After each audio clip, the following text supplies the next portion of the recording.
Good morning, mga good vibes. Are you ready to share some good vibes for tonight? Kami handang-handa na at super excited na makasama ulit kayo ngayong more night na ito. Galaw-galaw lang at huwag magpapaantok dahil mas masaya pag kasama natin ang mga tulad ko, tulad mo at tulad nating lahat na merong Insomnia!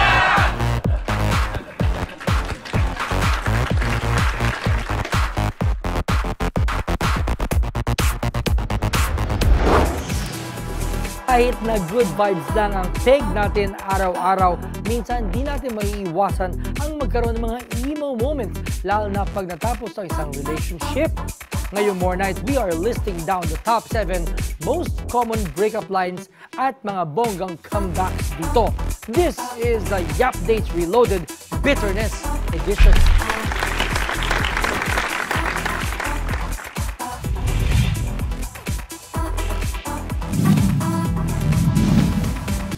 Ang ating number 7 pa sa top breakup lines ay ang "It's not you, it's me." O sa Tagalog, ako ang may problema, hindi ikaw. Ito ang tinatawag nilang pseudo-compassionate excuse o pagsalo ng pagkakamali para wala nang sisihan. Parang kanta lang pala ni Jimmy Bondok yan Let me be the one. Ikaw naman pala ang may problema. Bakit ako nasaktan? #hugot. Anong isasagot mo, Rosa, pag yan ay sinabi sa'yo? Sasagutin ko siya ng, yes, it's you, because I'm perfect. Number 6 top breakup line on our top 10 list ay ang "I need some space." According to psychologists, ang kasabang ito ay isang passive-aggressive statement. In short, gusto niyang sabihin na nasasakal siya pero ayaw niyang ma-hurt ang feelings mo kasi baka sakalin mo siya. Kung maka-statement naman ng space requirements, wagas ang sagot ko dyan. Pumunta na lang ng Ilocos. Mas sandun doon, mas marami space doon. Iyong-iyo na. Isipin mo to, nasa isang romantic restaurant kayo. Ang saya-saya mo kasama ang partner mo. Hahawakan niya ang kamay mo at sasabihin ng halos pabulong na, "It's not working anymore." Yan ang isa pang pinaka-common na breakup line na ginagamit. Ano yun? Parang sasakyan lang pag hindi gumagana, basta-basta na lang itatapon. Wow, Rosa, feel na feel mo ha. Ano, nakaka-relate ka ba? No comment. Pagkatapos makipag-break, madalas na marinig ang statement na, "I hope we can still be friends. I want us to be friends." Ito ay dahil ayaw mong masaktan ang feelings niya at gusto mo pa rin maging okay kayo. Teka minute lang ha. Nakikipag-break na sa akin tapos ine-expect mo magiging friends pa tayo? Parang kang nananampan ng pitbull at expected mo, di ka nakakagatin? So ayaw mo makipag-friends? Ayaw! May iba naman na parang confused o parang nako-confuse o di kaya kakahiwalay lang biglang tumalon ulit sa isa pang relationship. Tapos nung na-realize nila na di pala yun ang gusto nila, makikipag-break at pabanat ng, "I need to find myself first." Naku, Sir Tim, kung ako ang sinabihan ng ganyan, sasapalit ko siya ng mapa at sasabihin ko, ayan na ang mapa. Hanapin mo ang sarili mo dyan. Minsan, di lang talaga kayo compatible. Maaring magkaiba ang inyong mga beliefs o mga goals sa buhay kung kaya't di kayo magkasundo. Okay lang yon, pero kung babanatan ka pa ng hirit na, "We're just too different from each other," anong sasagot mo? Hahawakan ko ang kamay niya at titignan ko ang mga mata niya at sasabihin ko, "Oh, we're different talaga. Tao ako, hayop ka naman." May mga times naman na di lang maganda ang timing.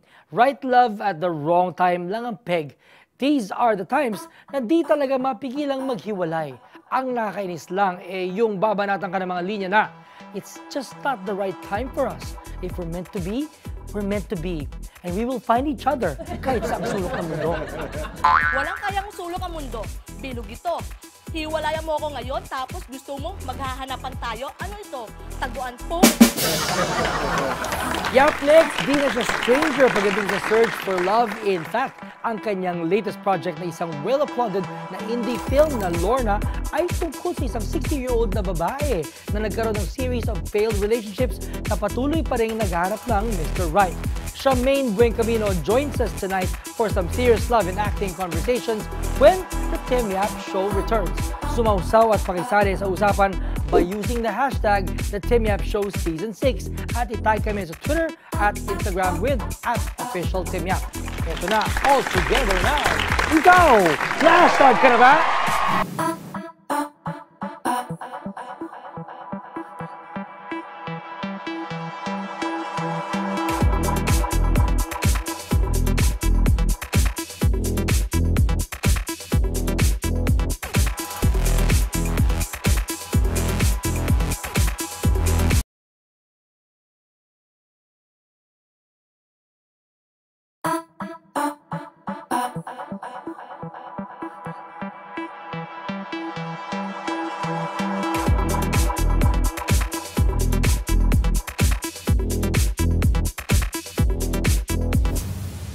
Welcome back to the Tim Yap Show. Here in our show, we salute people who have effortlessly mastered the art of acting in television, theater, and in the movies.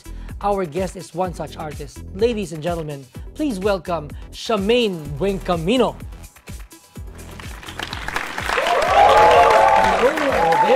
Very modern. Buenas noches, señorita. Hello there. Hello. Hey, what an honor. Thank you so much for coming and joining us Thank you here. for having me. Diba?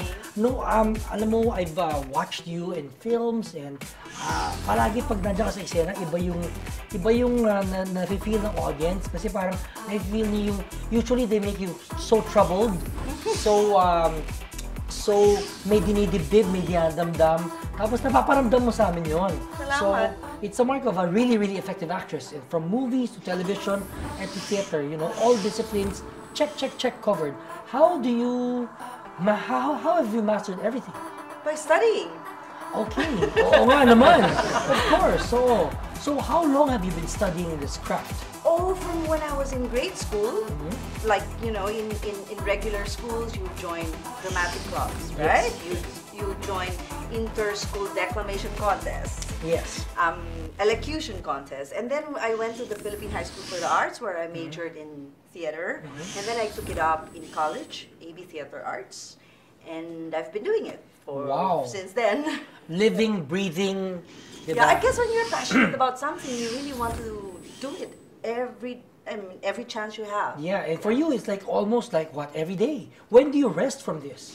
Well, actually, there was a point in my life when I really gave it up because I was in theater. I belonged to a company, to Tanghalang Pilipino, and I started a family. And we couldn't live on 3,000 a month because that was our salary then. For Tanghalang Pilipino? Yes, for the whole month. Wow. So how can you feed your child with 3,000? So my husband and I had to go to show business. Yes. We had to leave the theater. In my case, I went to commercials. I started being an assistant director.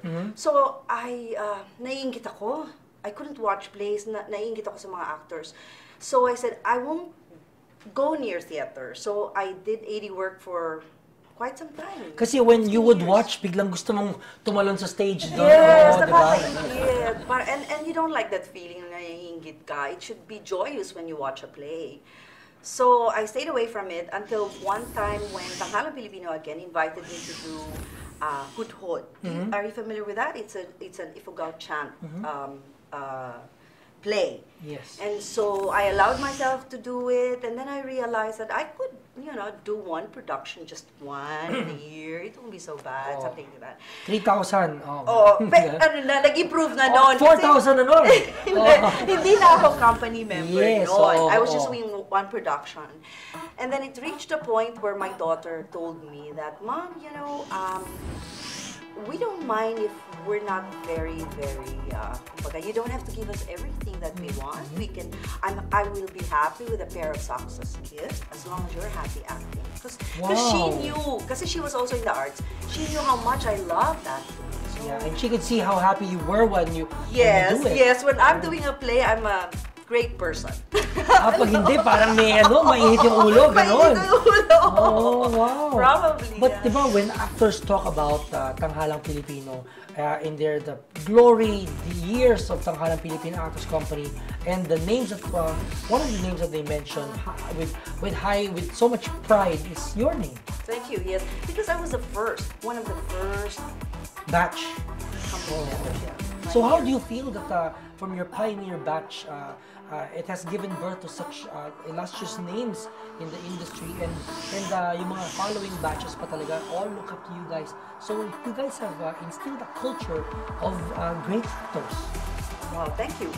I'm very proud to be part of Tanghalang Pilipino, and I think in 2 years from now, it will be celebrating its 30th anniversary. Wow. So the fact that it has survived, especially in a third world country, a theater company, can you imagine?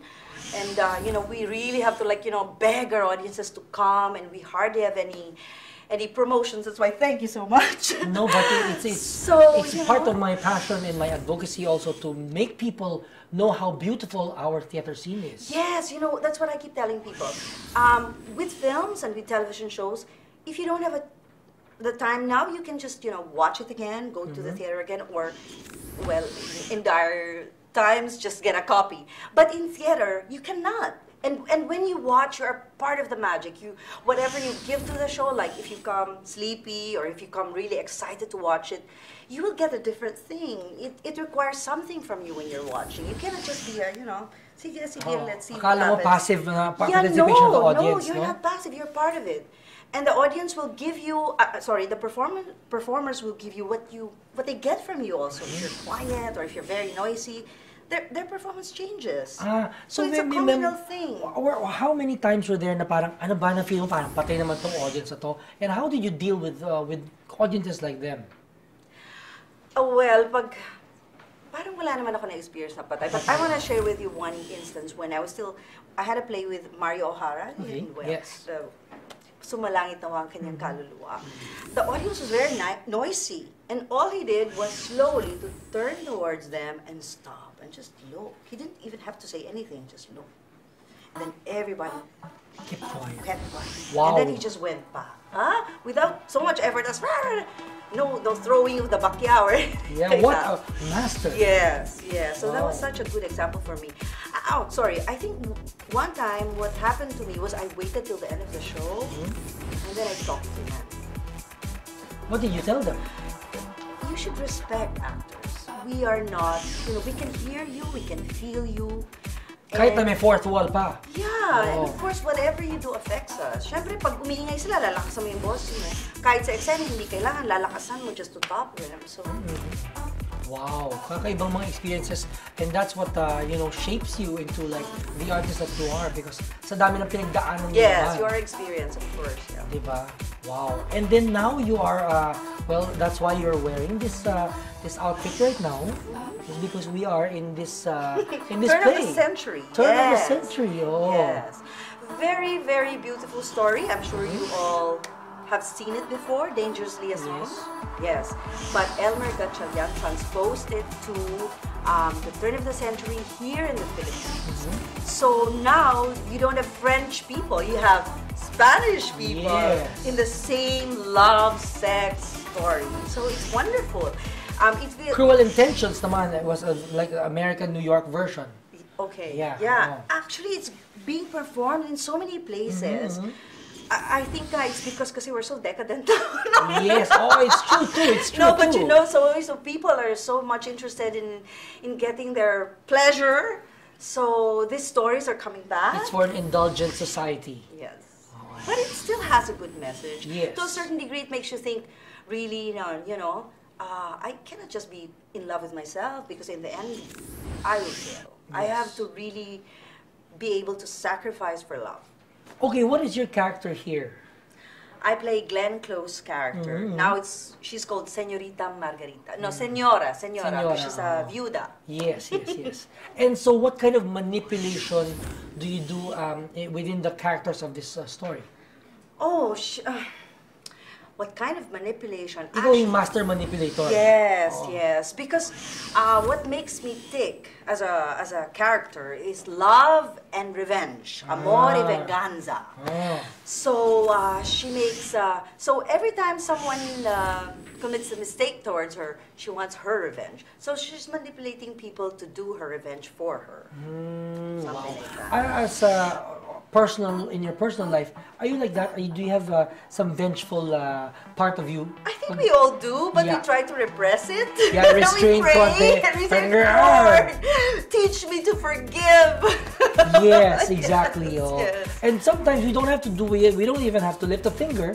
And, you know, something happens.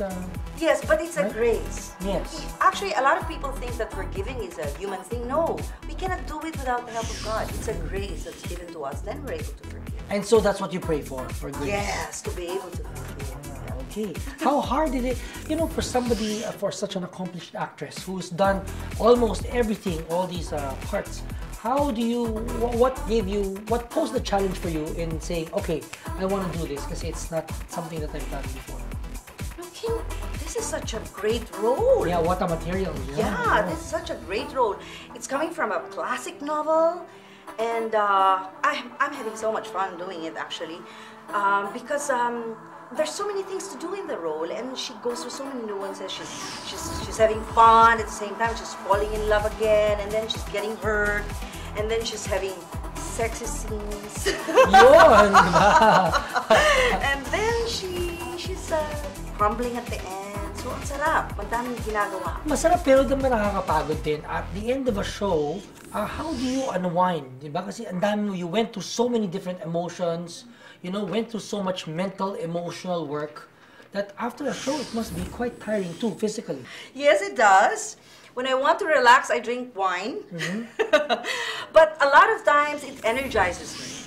I love going to rehearsals. I can't wait to go to rehearsals. And every moment of the day, I'm thinking about the role. I'm trying to, you know, make adjustments, build it, make it real for me. Dissecting it, Yes. the rough edges. Yes, thinking of what happened in my life that I can put into it. So it takes a lot of ano rin, di ba? So like you checking out all the things that have happened to you, Yes. recalling all these things. Yes, because you want to make it as real as you can. Yeah. So you use real experiences, real emotions from your past. You substitute it and you give that to your role. Wow. It's exciting. It's exciting. Yes, that's why people fall in love with acting. Wow, hindi ba parang you guys went through a course just by listening to Shamaine dissect what she has to dissect? Wow, di ba? I'm sure we'll talk more about a lot of the things that gives Shamaine joy from acting and onwards. Diba? Lahat ng mga yan pag-uusapan natin when it's in that show with us.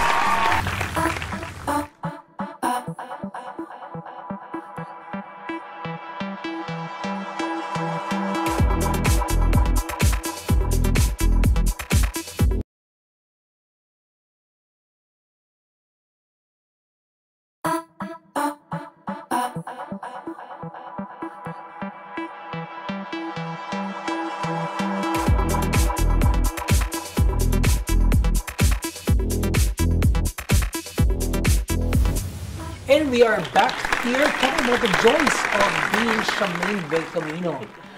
We were talking earlier during the break that napakaganda at napakasaya na nangyayari sa teatro ngayon dahil napakaraming mga companies, ang daming productions, ang daming shows, di ba? So parang dati, ano bang pwede mapanood na in terms of plays and theater?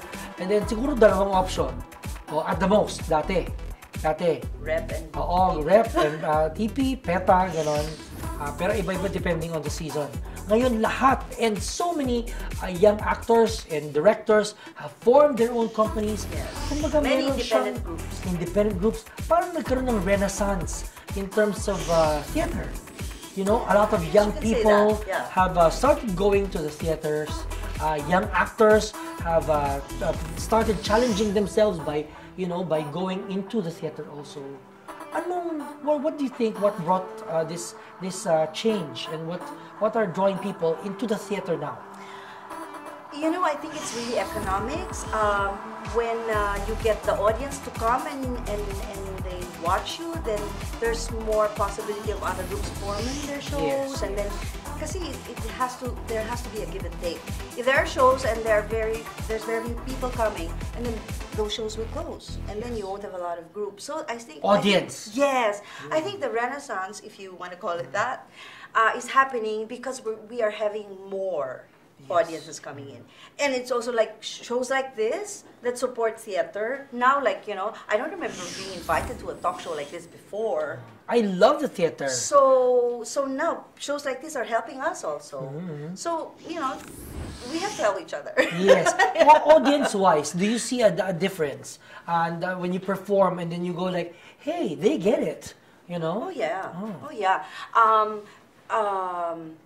I don't know if I can mention it, but there are many shows na hits. They have had hits, especially original. What's so heartwarming Original is that Filipino. they're original Filipino shows. Yes. And now the producers are realizing that we can make our own material. Yes. It doesn't have to be foreign. Yeah, and mas receptive pa nga yung audience. Yes, because they feel it in their guts. It's the same thing with this show.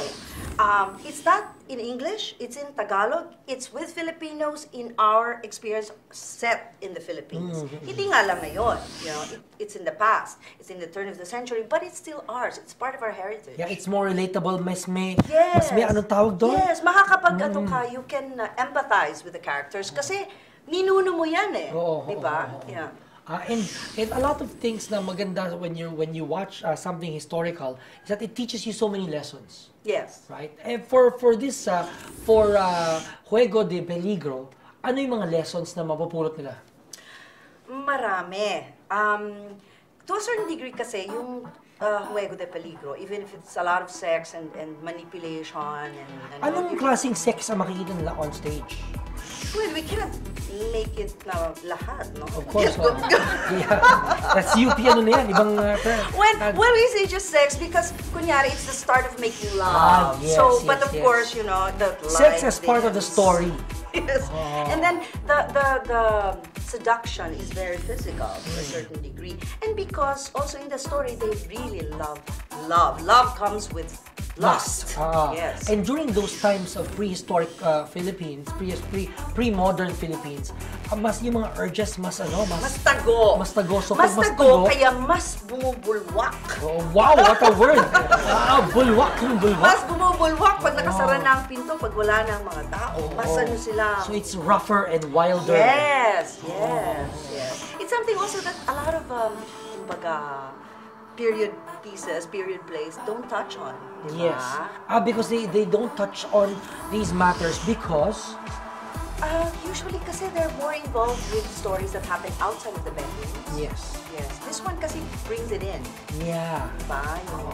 But that's why we got this material, this Juego de Peligro, because it's about that, parang contrast pa with what was going on at that time. Yes, and you know, like, I want to bring back what you were asking me now, what they can learn from this. One is, how do you love? Can you sacrifice for love?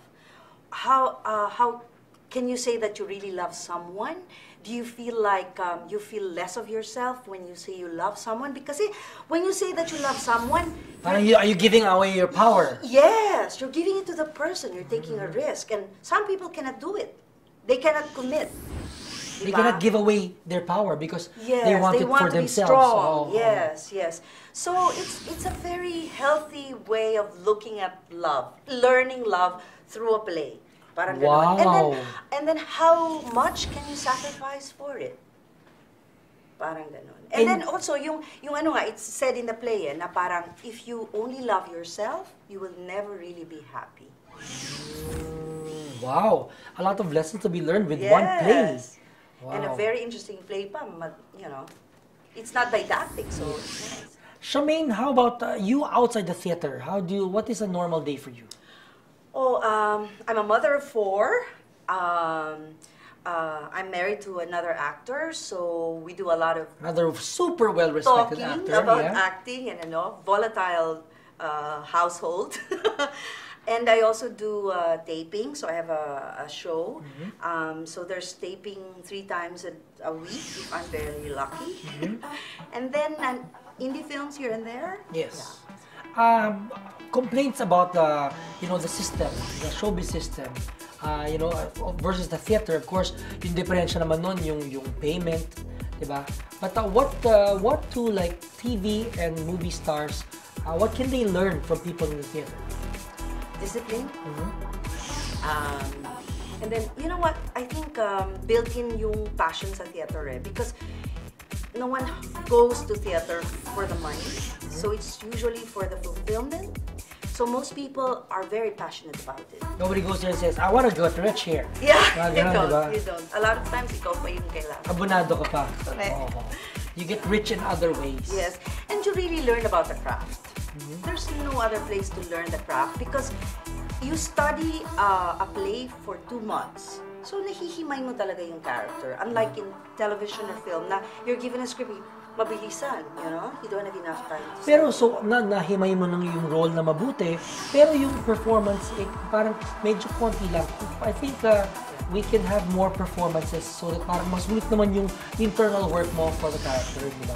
Yeah, that's true. Compared to other countries. Yeah. Sa kanila, years. Years. 3 weekends only. Or 3 weekends. So parang in the end, it's like a quickie version of a performance. Di ba? Kasi pwede mo siyang i-long play, di ba? Yeah. Well, again, there's a lot of things that will happen pa in the future, for sure. And, for the theater scene, it can only get better. I hope. Yeah, with actors like you that people look up to, and, the new generation of the new breed of actors, and you guys working together, inspiring each other, and building audiences, can only get better. Yes. I really want to build our audience. Kasi, worldwide, Filipino actors are known. We're good. We're very good.